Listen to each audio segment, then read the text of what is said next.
them tears gon' come and go. Baby, you just gotta make up your mind that every little thing's gonna be alright.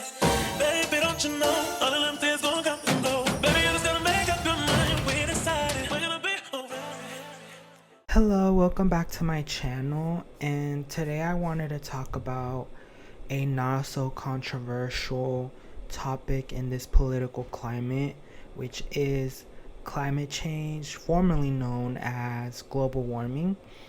And I wanted to talk about this video, or this topic for this video, because a few days ago I watched a documentary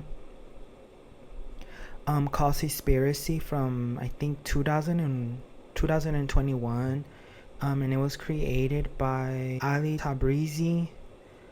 And yeah, so it kind of reframed how I view my personal seafood consumption and like the whole world's seafood consumption as a whole.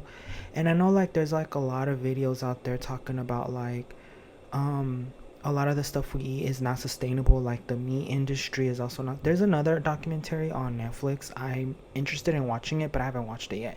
And I know like there's this other documentary, maybe it's the same one, but it was like, I think it's like from 2010 or like earlier. That was like a big hot topic back then, like around the 2000 to the 2010s, about like the meat consumption and how it's like very dangerous and like how they abuse animals. I reviewed that the documentary. I mean, it's also a movie, but on my letterbox, which is September Evie, and I think I rated it a 4.5 or a 4 out of 5 stars. I also put it under the horror section because it was very like spooky, like all the information. It's like, to me, I feel like horror, even though it's a documentary, horror can be like something that scares me or it shakes me.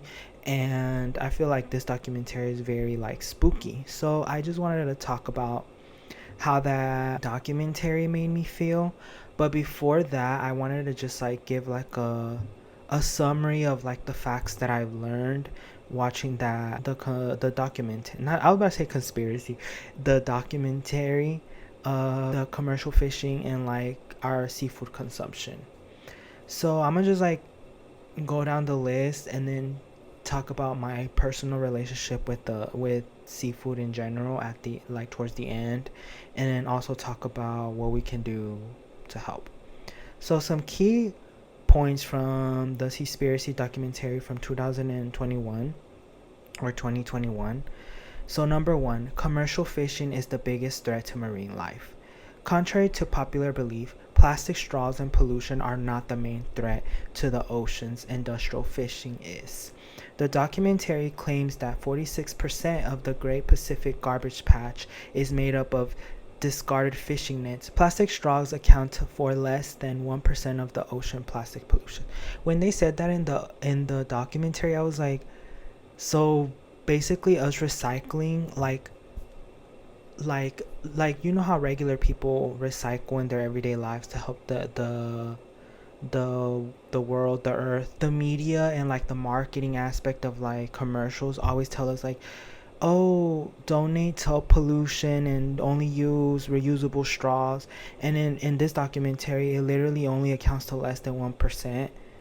And the sea life is literally getting killed by fishing nets because, what is it called, because of bycatching. And bycatch is like, for example, when let's say a fishing corporation or a fishery is trying to catch only salmon, but like they can't just like pick and choose which salmon they want. Like they would have to get a big fishing net, and then whatever's in the fishing net, they'll just like pick the salmon from that.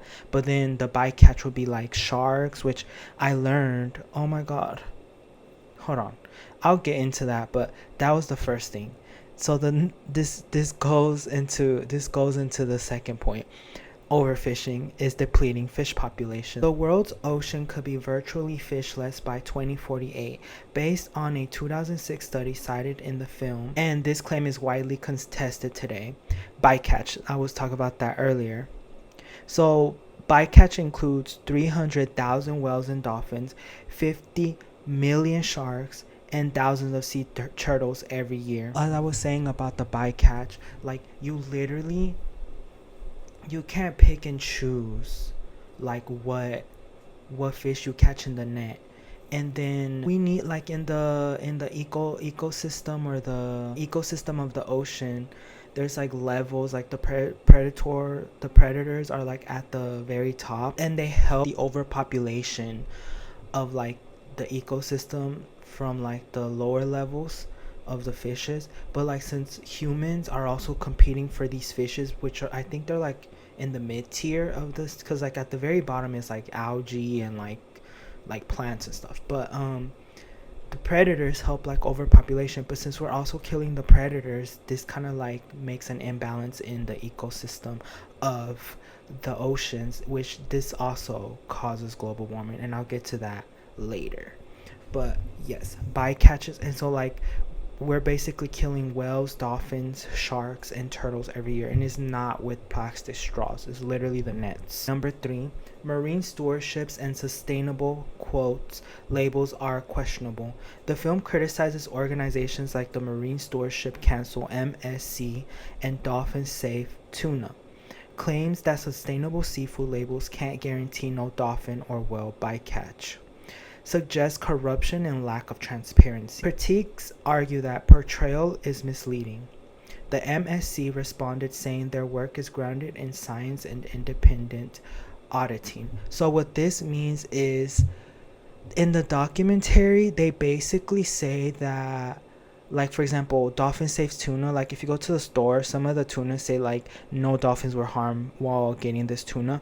But when you're on the ship, you can't really contest to like, oh, like this is a guarantee. Like there are people who oversee that that is dolphin safe, but it doesn't happen consecutively. Like it only happens sometimes. Usually they pay off these people that oversee this, so like it's just their word. They're basically saying, take our word for it that this tuna is dolphin safe. But also, a lot of these people who oversee, like the coordinators, I forgot what they're called, but like the coordinators, they've been found dead because like a lot of, like, I'm gonna get to the second point of why some of them are found dead, because usually the conditions of the ship that these people are working on are below standard. Like it's really bad out there in the sea, and then a lot of people are being forced or paid very little to work on these fisheries and like these ships.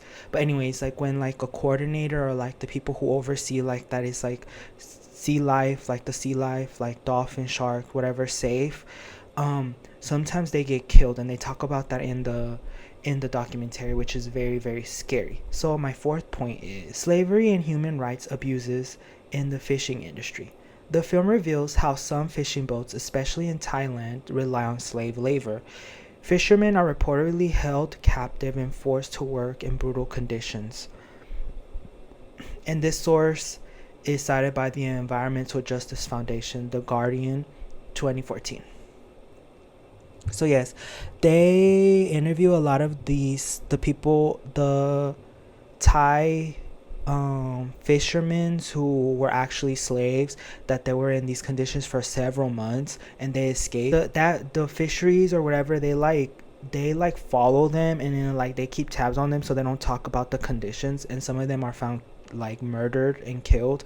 So like in this documentary, they interview these workers or these forced workers, and their identities are like they're kept anonymous, and basically that kind of further emphasizes how real this is to me, and it made me like really sad.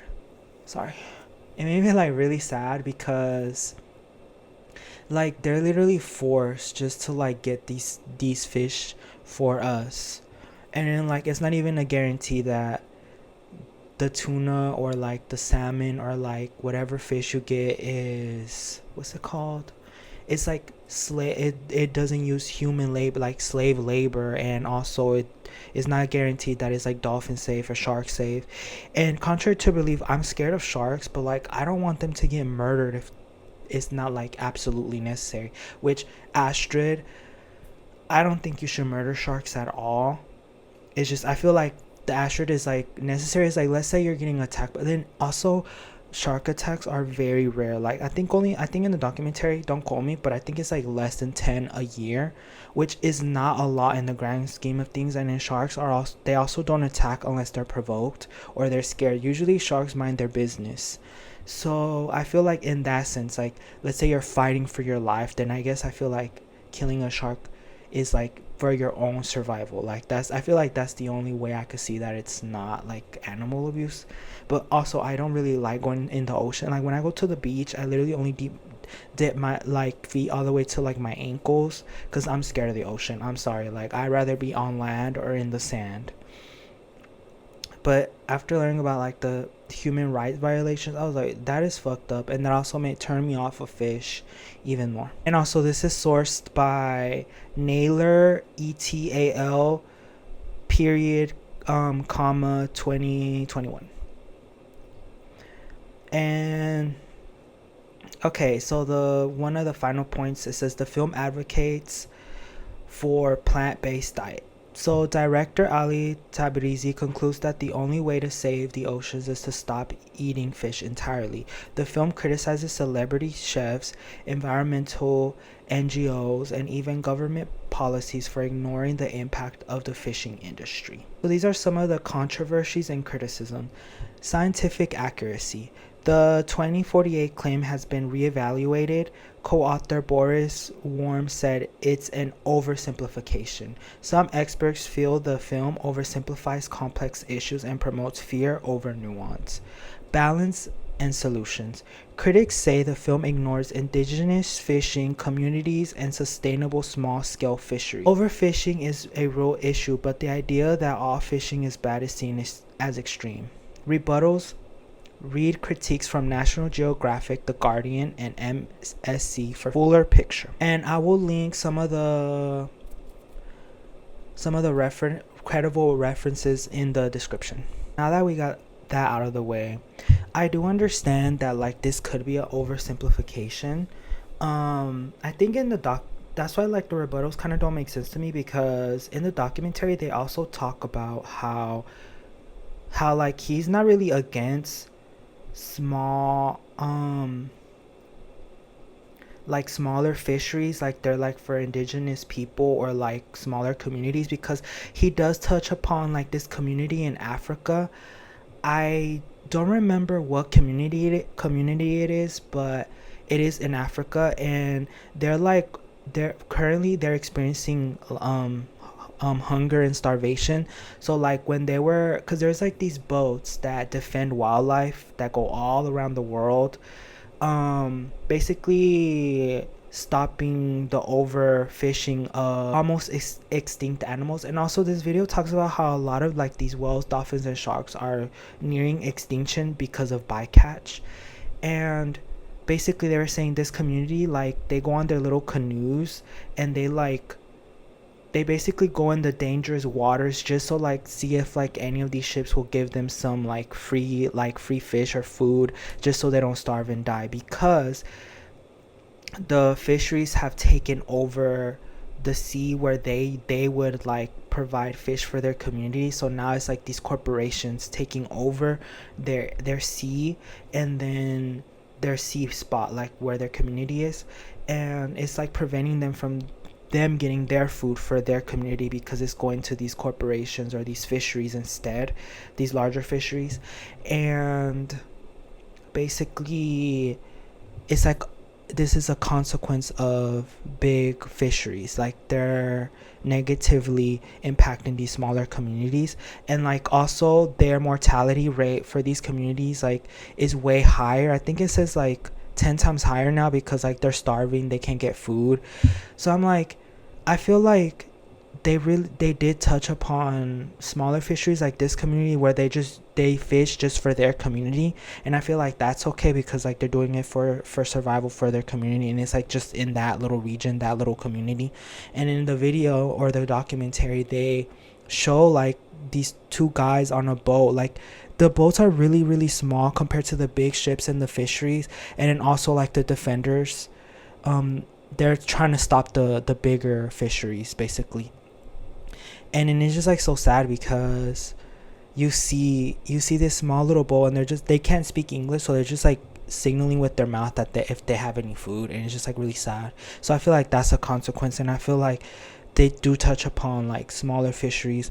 They also talk about this other fishery. I think they said it was in, was it, I don't remember if it was England or Greenland. It was like one of them. And then they were talking about, they interviewed this one guy who said that he doesn't think killing whales is wrong, because he says like in the grand scheme of things, like he's only killing one whale or like a few whales, in like contrast to like big corporations or big fisheries who kill like multiple whales and sharks in their bycatch. And I'm like, I see where he's coming from, so I don't have a comment on that. I just feel like it comes from like a violent nature, and that makes me uncomfortable, because if I don't have to like hurt an animal, I'm not going to. Asterisk, like not including, because like when we like buy like meat and like fish, it's like, I feel like it's different because you're like removed from like the killing aspect. You're just seeing it as food, and like I literally only eat just to like sustain myself, not because I'm like, it's kind of like how like some hunters literally kill, what's it called, they killed like deer for sport and then they pose with them. That's like very jarring to me and very scary. Like I feel like if you don't have to kill a deer, if you don't have to, then you shouldn't. Like if you're killing a deer just to eat it, then I feel like that's okay because you're eating it. But I feel like some people just kill it for sport, and I feel like that's what that guy that was interviewed, it was kind of leaning more towards that. It was leaning more towards like they're killing the whale for sport. Obviously they do eat it, but I feel like you could see that he's like excited for it. I guess it's like a cultural thing. And I guess another thing that kind of made me, it like reflect upon me, or like reflect like my consumption of fish. Like I love fish. I just feel like it makes me feel like more healthier. But I guess the documentary also debunked that. It says like the fishes nowadays, they're not even that healthy, because some of them have like, most of them have like parasites. Like obviously they try not to give us that, but they can't guarantee that it doesn't have a parasite.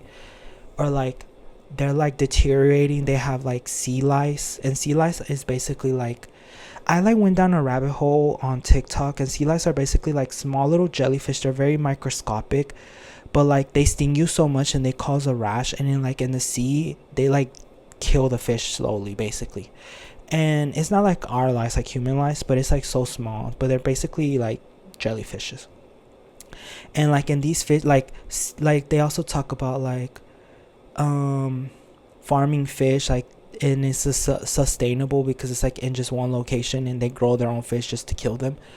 But they interviewed this one sea farm, and it basically like half of the stuff was being like, oh, like I don't know if it's just this sea farm, because they only did, so it's like kind of like more like biased. Like I'm more biased to do more research on this, because it was just, they only interviewed one of the sea farms, so I'm not sure if it's all the sea farms. But in this specific one, half of the fishes were taken by sea lice. Like they were deteriorating, they were dying, and they described the smell as really bad. So I'm just like, I don't want to like eat fish and it's contributing more to like sea farms and like these conditions for these fish. And it's just like, I feel like I'm on a crossroads, because I love fish, but I don't consume it regularly. I only consume it when like my family makes it, or like we're like celebrating and we go out and like eat sushi or something. But that's not often. It's like special occasions. I feel like it's kind of like I'm leaning more that I eat fish like rarely to less frequently. It's not like I don't eat fish frequently.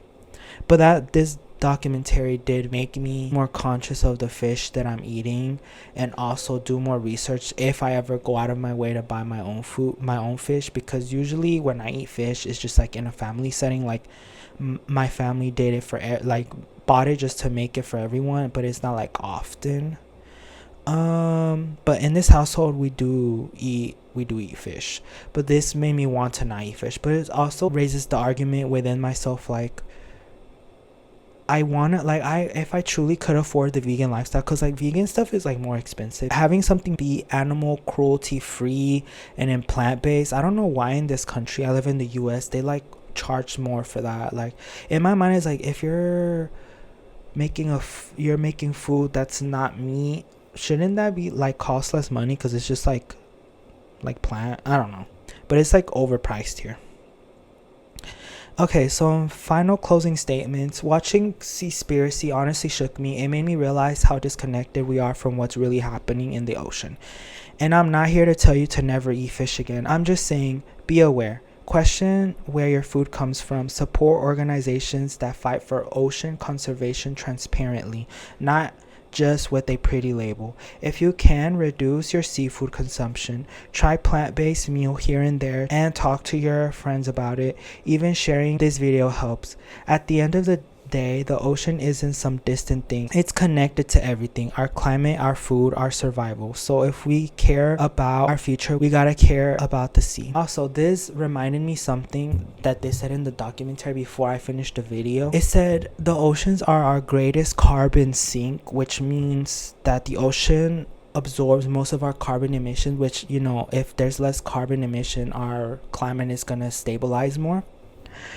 And I didn't know this, but like it makes sense. Like sea forests are basically all the seaweed and like the vegetation in the ocean, and like all that, like they absorb all or most of, not all, most of our carbon emissions. Fisheries use the nets. They use like really big nets. They basically scrape the ocean floor and they remove like all this vegetation that's like that helps with carbon emission, like, so it's like stops the carbon emission.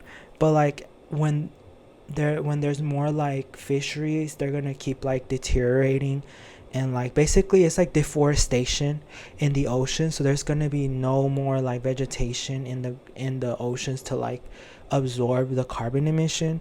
And I'm like, that's already sad, because like I'm already seeing like for deforestation like not in the oceans, even though that contributes to like absorbing carbon emissions and stuff like that. But like the ocean, I forgot what number it was, but it was like very significant. It was like, I think the trees absorb like 3%. Don't quote me. It was like really, it was like it's a lot, but it was low compared to the ocean. Thank you all for watching. Stay curious, stay kind, and stay loud when it matters. Also, like, comment, and subscribe if you like this video. I'll see you in the next one. Bye.